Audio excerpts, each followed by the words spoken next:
Yate, and welcome to another deep dive. I'm really excited for this one. This is the last song that I wrote for this album, The Unsustainable, and this is an elegy for broken windows.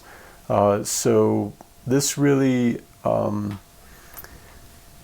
a piece that I was excited to write for some time. The concept of it I've had for a while. I wanted to write something sort of epic that was pseudo-operatic. I was inspired by Tom Waits' album, The Black Rider, which has some really great songs on it, and a couple that have this feeling of, having two very different sections. So I wanted to write something sort of like on those lines that was sort of epic. So right away, I can't imagine how exhausting it is keeping up all your appearances, painting over the scenery so no one will really see. So this is really speaking to the idea of how this broken windows theory exists, which basically states that if a society doesn't fix windows that are broken right away or clean up graffiti right away, then that society is more susceptible to crumbling. Great opportunity, right? Well, there are a lot of people who believe this, a lot of cities that are invested, and there's broken windows policing that is based around this. And so a lot of maintenance of social order is spent around constantly fixing broken windows, constantly maintaining these appearances. And so, it's fucking exhausting, I'm sure, right? Painting over the scenery so no one will really see the reality that, one, this system is susceptible to these attacks and how close or how on the precipice of collapse it is, but also the fraud, the corruption, the violence that it's rooted upon, systems of oppression and exploitation, so forth. Those who claw their way to the top, always concerned with the boat being rocked, with all the rules, all while it's sinking. Just speaking to people who are fucking over other people to survive, concerned with a boat that's being rocked, and all of these rules that are created while it's sinking. So it's basically polishing the brass on the Titanic while this fucking whole ship is going down. And so to me, that's just like, part of the narrative here. It's just that people are, looking at ways to stay on top of this pyramid, on top of the system, and maintain the system, but it's fucking sinking. While people who are rocking the boat, whether it's, these people breaking windows, whether it's, the WTO, IMF, World Bank protests in 1999, people were so scared that this black bloc mass anarchists were smashing windows, smashing property, concerned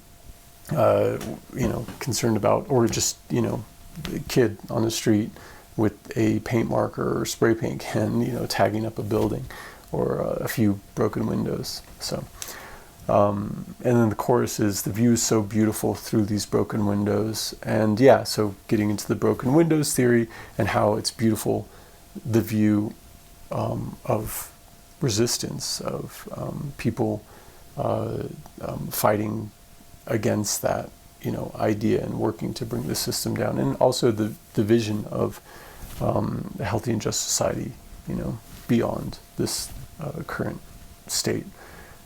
It's a beautiful view.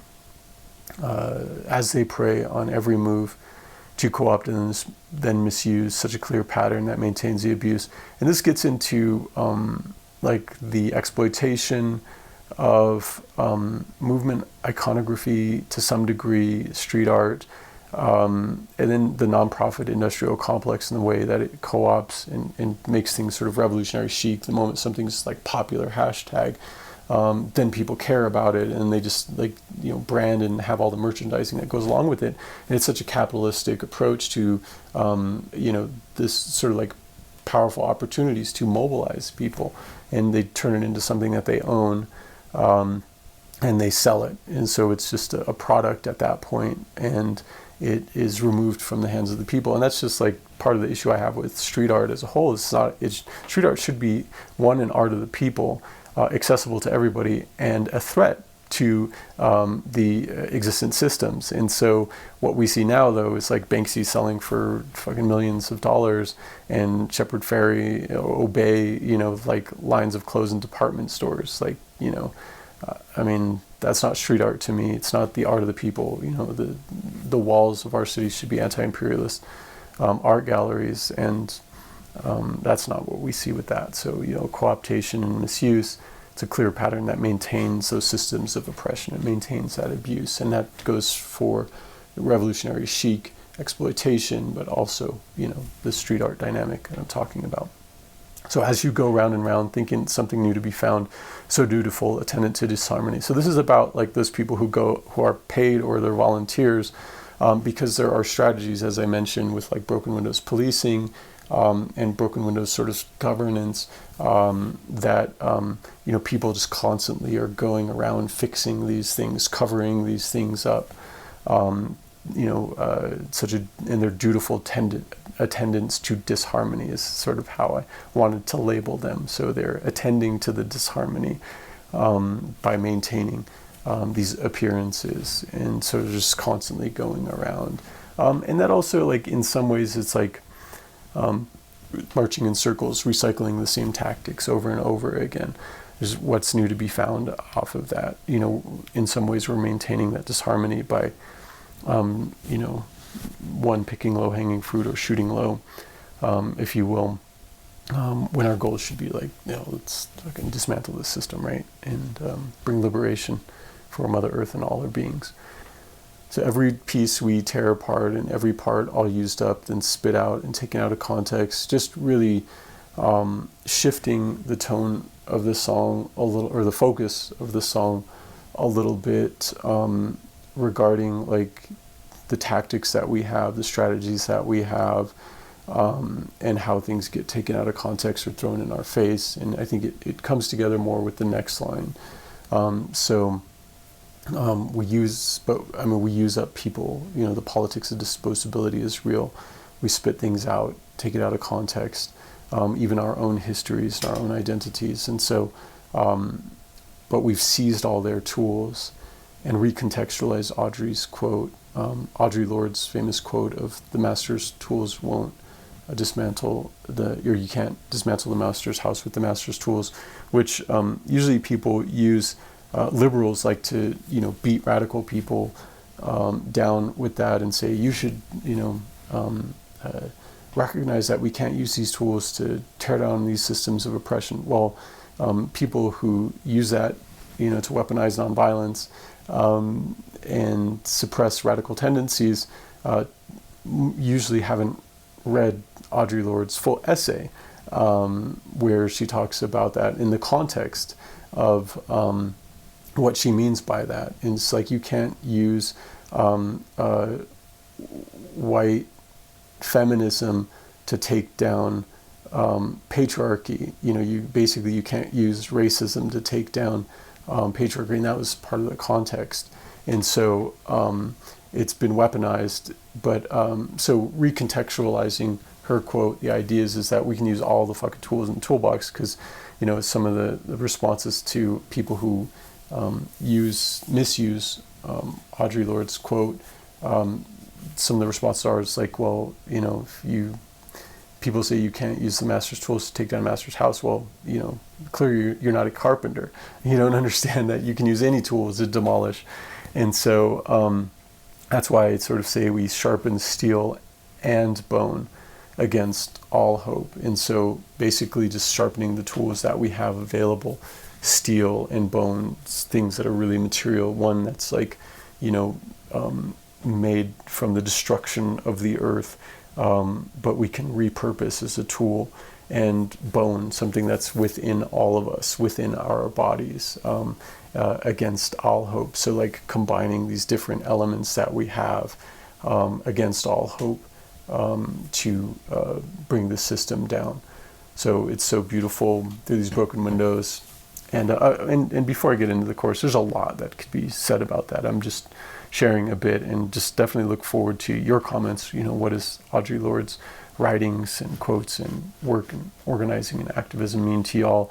And what do you think about that, using different tools? Because, we can talk about the hypocrisies of the climate justice movement in a way that, like, you know, folks have organized and articulated defenses to say that, and I mentioned this before in another deep dive, that, you know, if we live in a slave economy, to borrow from analysis of abolitionists, then we use whatever's available in that economy to break that system down.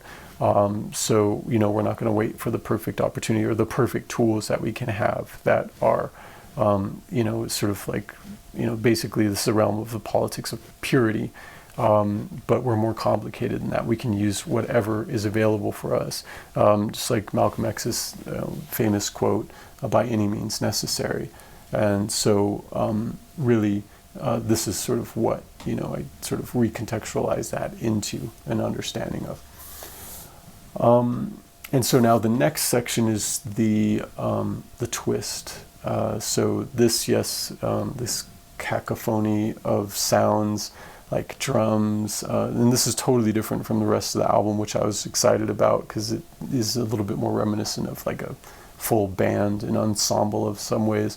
If you'll hear, I have a mellodrone in there, like a synthesizer mellodrone that I played, and that comes through in the earlier sort of pretty parts of the song, the calm before the storm part. And then this is the storm. I wanted to create this sort of like, you know, this pretty imagery of singing this song about like people giving a fuck about broken windows and people giving a fuck about clean walls and the degradation of their social order if that, you know, those appearances aren't kept up. So it's really pretty, obviously, with the tones of the music, the chord structure and the mellodrone, and then it gets intense and sort of darker, but also celebratory. And so that's what I wanted to create, was this moment of celebration. So it's like, one, it's just really fast, quick tempo change, and that's reminiscent of the sort of Black Rider, some of the songs on there, and Tom Waits' Black Rider, and just jumping into a shift of this sort of exuberance. So how exhilarating it is, keeping up with your appearances, with their appearances, and fucking up their scenery so that everyone will see. So like fucking up their walls, fucking up their windows, so everyone will see the despair, the degradation, the violence, the destruction that is rooted, embedded in that system. And then, so that's like a celebratory part with horns, and I actually had Princess performing trumpet, which was freaking an amazing opportunity. Yes, no, it was really a fun, crazy experience where she wrote and just like was like, oh, I'm just gonna try this. Let's see what happens. You want some trumpet there? All right, let's do it. Because I was like, I need horns here. I need, you know, I want a brass band kind of feel, and so. We recorded a couple of tracks of that, layered them, and then I put some synthesizer, and so that was just a lot of fun. It was just really ridiculous and wild, and I wanted it to feel wild in there as well. It's just like, yeah, how exhilarating it is, you know, keeping up your fucking appearances. So this is the punk rock sort of like, yeah, we're gonna fuck up your shit, and we're gonna enjoy it while we're doing it, regardless of the consequences. And so I wanted that, like, the driving music to be part of that. There's mellodrone in there as well, carrying forward that same sort of theme melody as well. And then it breaks into that fast pace, rushed feeling, and the horns sort of like, you know, grow. I wanted it to have this epic sort of, you know, pseudo operatic feeling of just like this momentum of like moving towards something, and it's moving towards a crash, right? We're speeding up the crash. So if one broken window could do the system in, I'd smash them all and watch it crumble from within. 100,000 rocks thrown against despair, shattering it all beyond repair. So I wanted to end with, yeah, that hopeful thing. I guess that's the theme as well with this album, and a lot of my things I have that contention with hope, but if you watch some of the other videos, you'll have a sense of that. I think If It Ends Tomorrow is a lot about that. But yeah, if one broken window, and this is my, again, response to the broken windows theory, yeah, then that's a fucking opportunity. If your whole system, it could be threatened by several broken windows and some fucking graffiti, then let's fucking break these windows, smash them, and watch it all crumble from within.